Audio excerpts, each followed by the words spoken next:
Hello, hello, hello, and good evening, everybody. Welcome to my channel. My name is Margaret Pinard.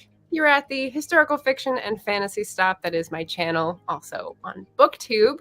So hopefully that is a happy, happy place to be tonight for you. And we are here for the latest episode of Fireside Chats, in which I invite a lovely creative guest every weekday in August to, I was going to say question and interrogate them, but no, it's just to recharge our batteries and get a little creative gaming going. So here tonight is my friend Lara Messersmith-Glavin. So I'm going to ask her to introduce herself and tell you what she writes. Hello, it's so exciting to be here. My name is Lara Messersmith-Glavin, and I am primarily a creative nonfiction writer. I have a book out called Spirit Things, and I've been performing for years with the Astoria Fisher Poets Gathering. I tell a lot of stories about things right at the intersection between myth and science. It's kind of my interest, but I also really enjoy talking about the natural world and about memory and language. And lately, the last couple of years, I've also been writing a lot of YA fantasy, and that's where most of my current projects lie. So. Oh, okay. I didn't know that because it's been a long time since we've caught up. It's very exciting. Yeah. Exciting. Okay, so to open it up, I've got some questions like preloaded before we jump into our activity. As I usually say, I have a sort of roster of things that I ask guests which they would like to do. And Lara, what did you go with tonight? We are going to do a little bit of some flash fiction prompt stuff. So writing on the fly. Yes. So I'm very excited for that. So if you're down to practice, get your notebooks and your pencils ready, or your laptops. One of the cool things about this, I'm going to work this into the flash fiction, by the way, a little bit. But it's about liminal spaces for me when I was reading it and how I experienced reading it. And I love that. So when you say YA fantasy, there's a lot of crossover there. There's a lot of cool things. What can you tell us about the formats? I know you have some like recent news about this and the audiobook news. So I'm going to go ahead and drop a couple links in the chat while you tell us about the audiobook process. Yeah, well, so Spirit Things is organized as a collection of essays. And so it can be read start to finish. There definitely has like an arc to it, but you can also just pick it up and read an essay at random out of the middle. And the short version is that it's the secret histories of objects that you might find on a fishing boat in Alaska, which is where I grew up. But it also gave me an opportunity to think about how these different objects acted like teachers for me. Like, what did I learn from nets? What did I learn from gloves? What did I learn from a radio? And so these objects are jumping off points for the way that I like to investigate the world. And so that's the organization. It's just an object-based exploration. I also had the good fortune to work with this amazing artist named Roger Pete, who is part of the Just Seeds Artist Cooperative. And he did some custom lithographs for each of the chapters. And so you'll see one of his images at the beginning of every chapter. And yeah, my original background was in live storytelling. And so I have been on stage, like I mentioned, with the Astoria Fisher Poets Gathering and other, performative spaces around the Pacific Northwest for many years. And so a lot of the essays in this book actually started as performance pieces. And so it was important to me that they be shared not just on the page, but that I had an opportunity to read them as well. And so I applied for a grant, and through the generous support of both my listeners and through the Regional Arts and Culture Council, I got to work with this amazing studio here in Portland, and we recorded the audiobook this winter, and it was released this spring through University of Alaska Press, and it's just been really nice to be able to share it on a lot of different platforms. Yay! And I have your voice recorded in my iTunes now. Yeah, exactly. I can read you the whole thing. Exactly. Yeah. And that's really cool because I actually met Lara in a writing group, and we were together in person for, I don't know, a couple years at the same time, sharing work and sort of critiquing and questioning. And I think way back then is when I first went to a performance. And so I experienced it that way first, and then in the written form, and then came back right after the pandemic for another one. And it was like amazing. Performance love. It's always there. So yeah. Oh, okay. My next question is what you mentioned about the roles that you have in your bio. You're very practiced and polished bio. I know there's lots of other roles, but you mentioned writer, educator, performer in your written bio. And so I'm thinking, like, how have those strands changed in the past few years or given way to others? Yeah. So I have been teaching at Portland Community College for many, many years. I've taught in a number of different departments, from ESOL to developmental education. In the last few years, I have been teaching creative nonfiction, which has been really, really exciting. So I get to kind of translate all of these questions and pieces that I struggle with in my own writing. I get to experience that in real time with students too. And so we can ask those questions together.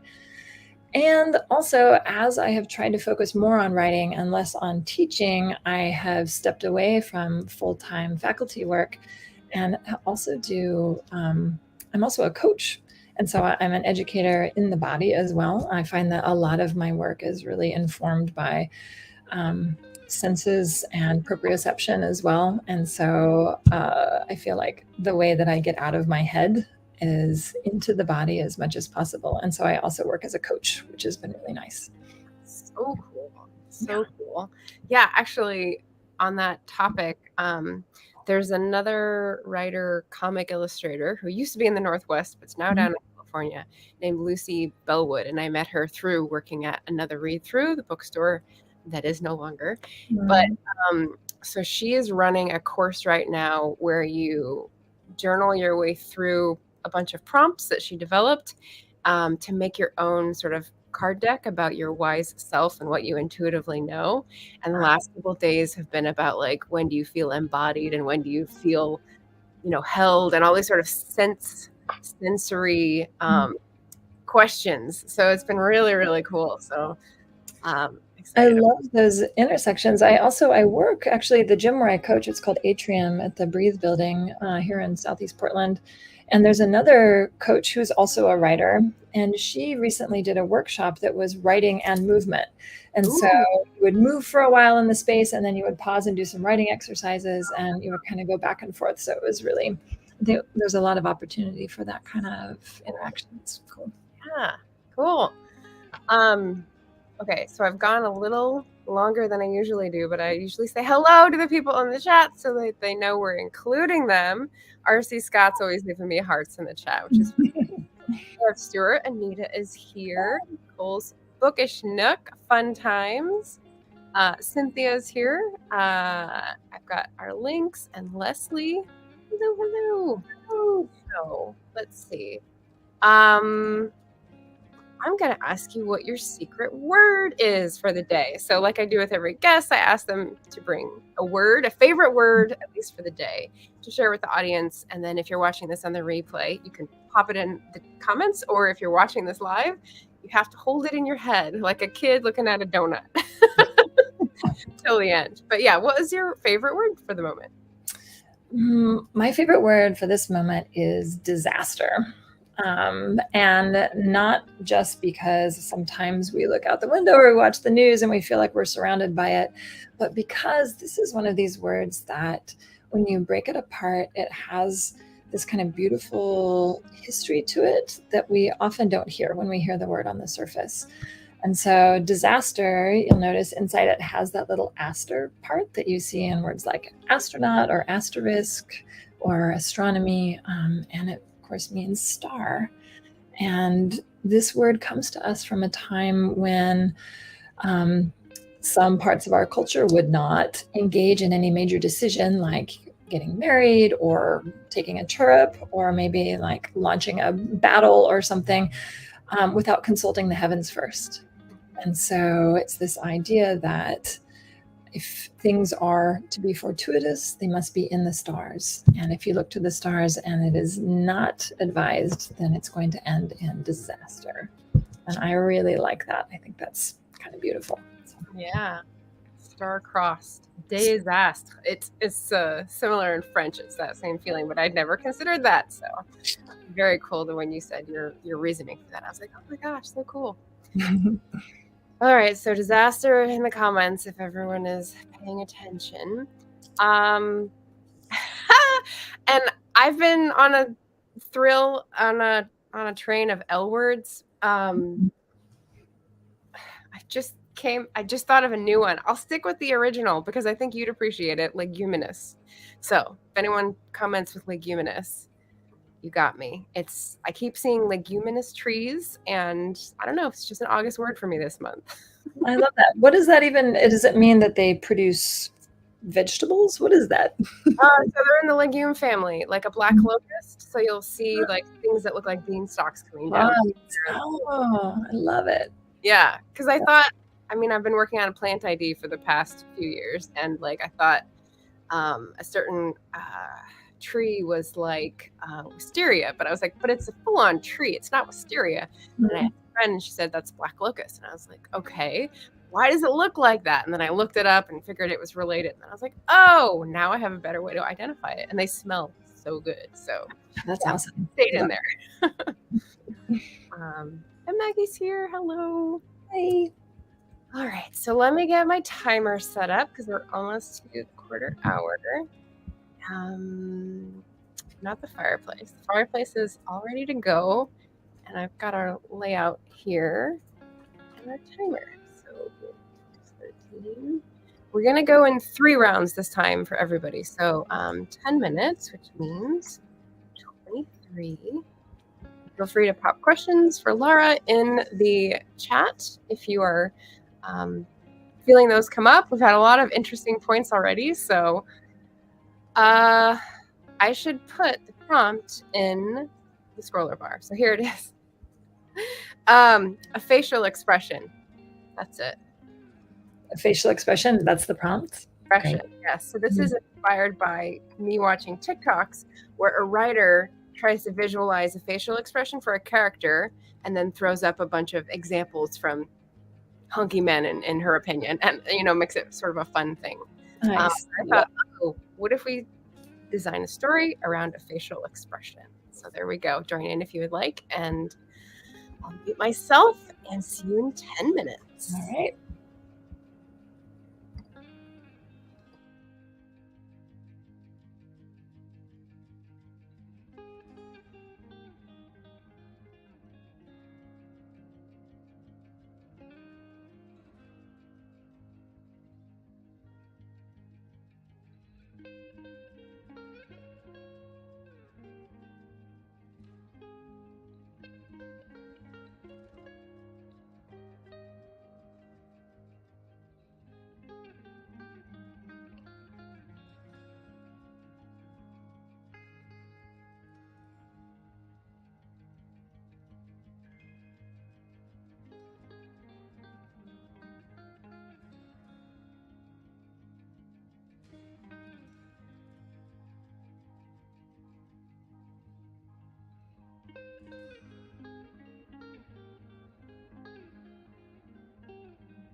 right, there we go. We're at 23 minutes.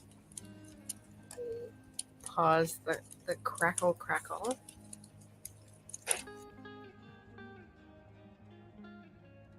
What'd you think? Cute. As if I have not been online before. That was so fun. I love these really brief prompts where suddenly it's like being given a little pin and you go tink, tink, tink, and then something enormous cracks open. You're like, where did this come from? Yeah. Yeah, that was really great. Did you want to share what you wrote? Sure. Yeah. At first, I considered trying to actually describe a particular facial expression, but instead, what wanted to happen was something falling into scene, and so I just let that happen. So I'll just read what I've got. You always know what I'm thinking, she says, but I don't. I never know, and I'm afraid to guess. As if the pressure of my guessing might reshape the thought itself, as if it will fill my ears so I can no longer listen, cloud my vision so I no longer see. How do you do it? She continues. I watch her so carefully. That mask of calm, the rigid competence, the twist of impatience at the edges. How do I explain that I am always staring, memorizing, desperate for clues to what moves beneath the surface? I'm learning to read the signs the way a tracker might read a bent leaf, the way a sailor might see a breeze. That slight flicker of the eyebrow that means pleasant surprise, even when her lips stay still and taut against her teeth. The brief squint that means she's reevaluating. The way her features settle into ease when she's being brave to look me in the eyes. Every micro gesture, every hint, I gather it like a child scrambling for candy tossed from a parade, stuffing it into my pockets. Untold riches. Knowing her is the deepest form of wealth. I scrimp and save. I hoard each movement, each wink and smile. I just do, I say. That's as far as I go. Oh, I love it. I love it. What about you? I'll read mine in a second, but I just wanted to say I love the idea of observing, being a close observer of signs. Mm-hmm. I just came across this in the book No Two Persons by Erica Bauermeister. It's structurally about a book and all its different interactions with different readers, but it starts out with the author and how she's in an abusive household growing up, and she wants to go under the table and observe the feet so she can tell what's going to happen at the dinner table. And I was like, that's so good. Like, what's under the surface is how she puts it. Yeah, I love that. Yeah. Okay. Mine involves a pirate. Do you want to tell the audience why I thought of pirates while you're on the show? Yeah, well, my website is queenofpirates.net. My email address is queenofpirates. It's kind of a thing. So. There you go. Oh, and Felicia is here. Hello. Hi. And Ollie asked if we were doing a meditation. We're doing a flash fiction sprint sort of session. So if you want to join in, feel free. The first round is done, and this is my effort. Lucy cocked her head at the pirate, one eyebrow skeptically raised. You think I'm going to surrender to you just because you waltz in here with a sword? The pirate removed his bicorn hat, showing a dark head of hair neatly pulled into a queue. Mademoiselle, of course I do. Did. It is how it is done. At least, he paused. She raised her eyebrow again, prompting him to continue. At least I thought so until you drew your own weapon. Now you have me at a disadvantage. He bowed, his face nevertheless calm, waiting. Lucy held her firearm steady, the hammer cocked and the dark head in her sight. Well, since that is true, you can either decamp or... She sized him up with a glance, calculating the number of men in the other boat and this one's motives in boarding her craft in the first place. Or, she said with a grin, stand me a drink? the pirate's face finally broke. Sister dear, he laughed. I don't know. I went a bunch of different directions and then ended with a laugh because that seems to be what I do with flash fiction. One of the things I notice about that, what I really appreciated is, sometimes in fiction, it's hard to figure out how to offer the physical cues that people in person are giving each other without really spelling them out. And so being able to offer things like eyebrows, right, that act as invitations to the other speaker is a really nice way to do things without having to use dialogue tags all the time. So I thought that was great. Cool. Okay, so the next prompt is a body movement. And I wanted to, before we go into this round, ask you, what is animal flow for anyone who doesn't know and needs to have their world opened and their mind blown? Yeah. So if you want to learn about animal flow, I recommend checking it out on Instagram. That's a great place to see a lot of images. But animal flow is one of the things that I coach. The short version, what I usually tell people is it looks like yoga and breakdancing had a baby. It was, it was developed in about 2010, and it does incorporate elements of breakdancing and yoga and also parkour and also circus acrobatics. And the idea is that getting on the floor and using quadrupedal movement is really good for your body and your brain. It does awesome things for your vestibular system and your proprioception, and it's really pretty to look at. It's very fun. Nice. Very cool. And, who among us, writers in the audience or readers who sit a lot in front of a computer, doesn't need a break to go stretch? Yes. Move into a different position or get grounded in the body and take a break from the one mode that we're in all the time. So. Exactly. Find other forms of expression. I feel like the more we can stretch those things, the more we have at our fingertips when we're ready to write as well. So. Yes. All right, so I've got the banner here queuing up, and we're at 30, so 30. There we go. And let's put our fireplace back up. All right, body movement. Yeah. There we go. Yep, and unmute myself, and away we go.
Okay.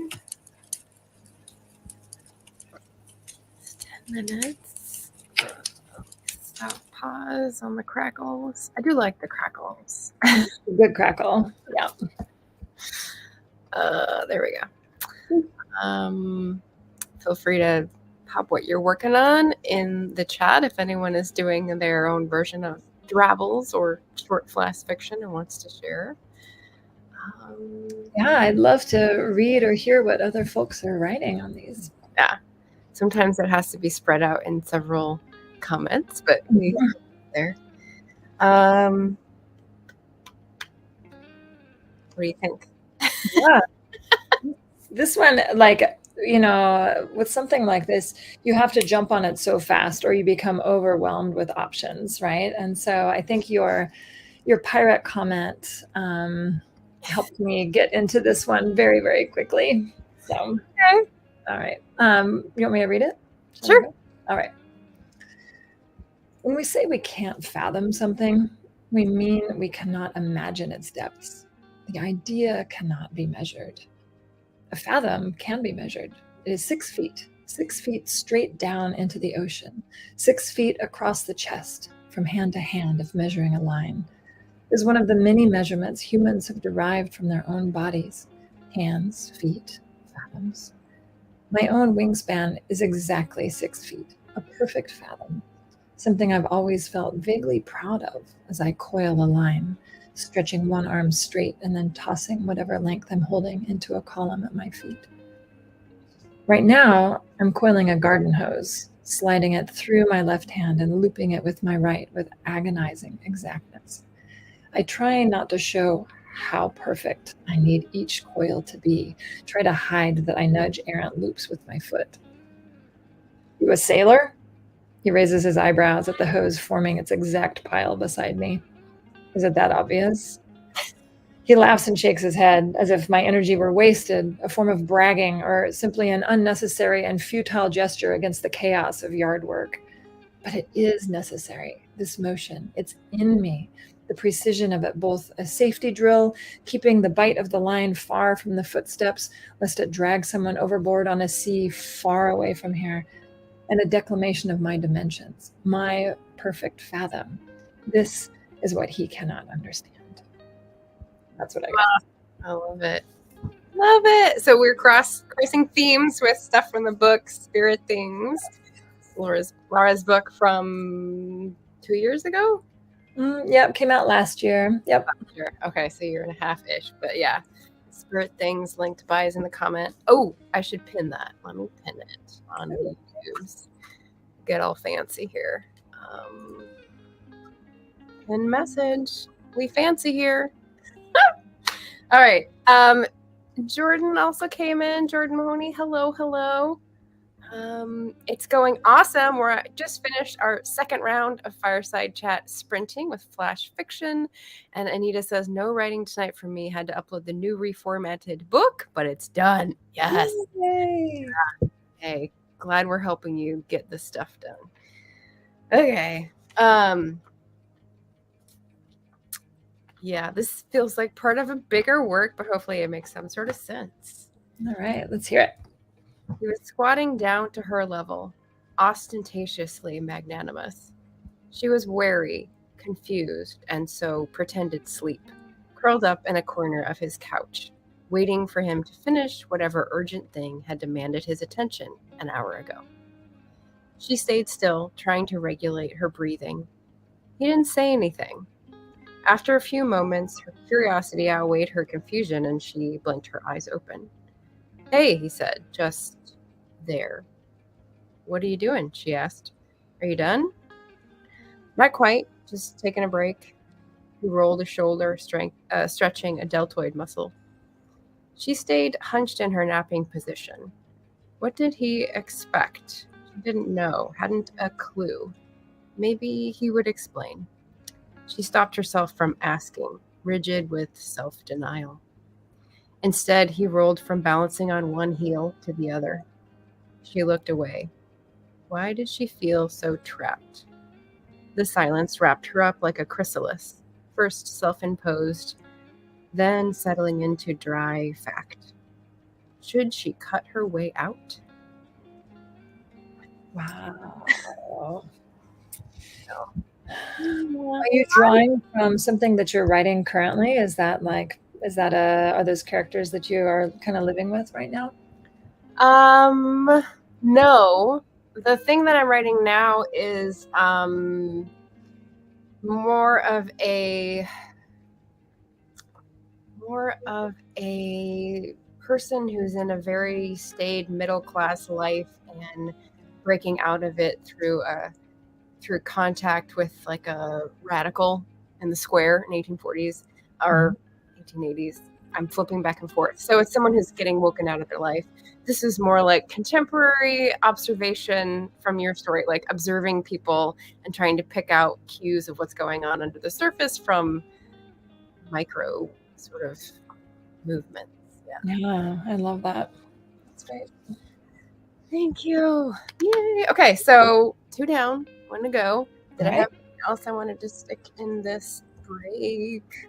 No, I don't think so. Okay. So the next one is a little more traditional, but still fun. The third prompt is either a deserted island, not desert, desert. Dessert. Thank you. That's a house. So we got 10 minutes with a deserted island or abandoned house. Excellent. Oh, and I need to change the time. Sorry. 56. We'll go a few minutes over to give us our full 10 minutes. There we go. I will pop myself on mute and see you in 10.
57 minutes.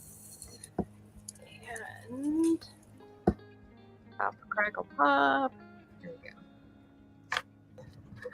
go. All right. If anyone joined us, feel free to pop it in the chat. I put this in the chat. I did another animal POV. Ooh, awesome. All right. You want to go first? What's that? Do you want to go first? Sure. Okay. My third choice of animal. The mouse rolled over in the grass, fat and happy. His food source had to change once the people left, but his life had also gotten 100% less risky. As long as he avoided the open sky spaces where the raptors scanned and the edges of woodland creeping around the line of asphalt, life was good. He had sired many mouselings and had a lot to teach them when they bundled into the nest at night. Scary stories they wouldn't believe, of giant beasts who trapped and tortured, cacophonous machines that lured one in with warmth only to burn them alive, and the creeping crews that dug up the earth and covered it with impenetrable walls. Ah, Dad, them's fairy stories. We know they's not true. But all he had to do was point his nose at the wreckage in the daylight for the mouselets to doubt. And doubt they should. Who knew if the terrible beasts should return? Maybe not in his lifetime, with how all the subterranean systems stayed flooded, but his descendants, who wanted them to be prepared in case. Oh, man, I'm hooked. Oh, little Bible. Yeah, totally. Oh, my God. I'm a sucker for a mouse story. I'll tell you what. That's great. All right, ready for yours? All right. The emphasis on deserted was really interesting to me, so we went with that. When we landed on the shores of what we came to call Sawaji, the basket, we thought we were the first to live here, the first creatures with words to wander its shores or climb its trees to gather its fruit. There were many creatures without words, of course, though how they came to be in this place, so many months of drifting far from any of the big lands, is a story for another time. Fate and history, and likely the gods too, had a hand in the presence of the wordless creatures who crawled and swam and sang on Sawaji. But only we had words to name them. Only we had language to wrap them in stories so they could be known and held. And know them we did. Hold them we did, with words and hands and uses. It was many years before we had explored the island to its core. What need had we to explore further when the shores were so full of fish, the cliffs so comfortable for sleeping and story-making, the vines so heavy with fiber and sweetness? But word creatures are hungry. Words are hungry, always seeking new things to name and new shapes around which to bend. So we hacked and climbed and traveled ever further into the center of Sawaji. And it was at the island's heart that we found the temple of the ones who had come before.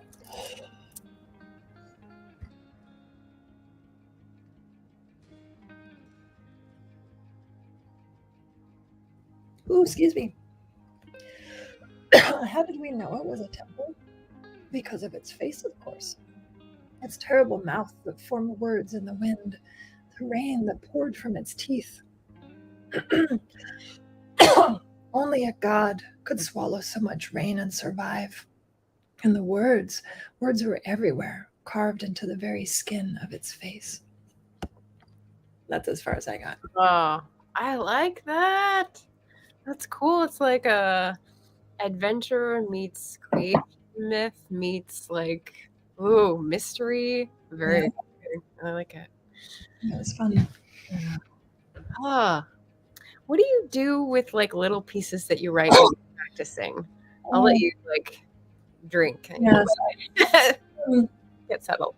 I feel like in a lot of ways, I feel like everything that I write is asking the same questions. Like they're all poking at this kind of big central core, regardless of whether it's fiction or nonfiction. If I'm doing a little scramble or an exercise that points towards something that I might want to research in the future, I always save it for an essay. I have just like an enormous ongoing list of things that can turn into essays at a moment's notice.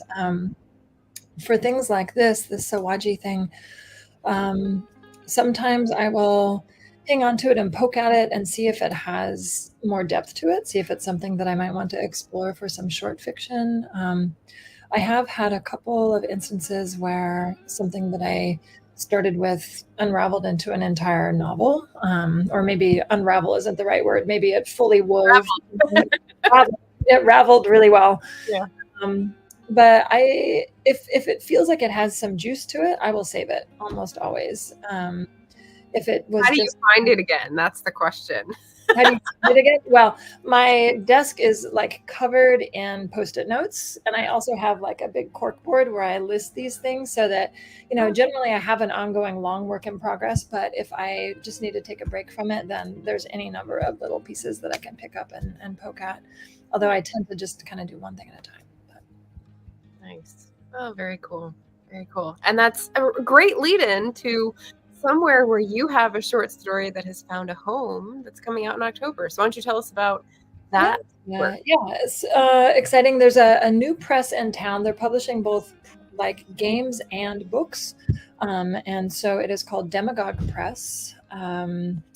Ken Wheeler and Francis Lupai Ippolito are the editors. And they are coming out with a collection in October called Winding Paths, a playable reading experience. And I have a really ridiculous little story in there. It's all of the pieces are speculative fiction organized around the concept of games or gaming or game theory in different ways. Very cool. The cover of the book itself is a game board from the game of Ur, and you will be able to play the game on the book with pieces representing each of the stories in the collection. That is so cool. Oh my gosh. Exciting. Yeah. That seems like also perfect to bring to like conventions and stuff to like have and display and talk about it and involve people in. Oh, interactive. Yeah, it's going to be fun. Yeah, very cool. October. Okay. Good. I have popped this into the chat. So if you're loving Lara's stories but aren't in Portland to take her coaching classes, consider her Patreon.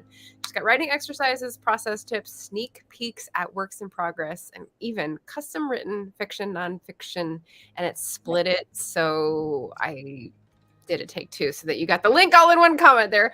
But yeah, so we've got that in common. We both have a Patreon sort of platform where we provide things. So definitely check that out. Great way to support working artists such as yourself. So, yes.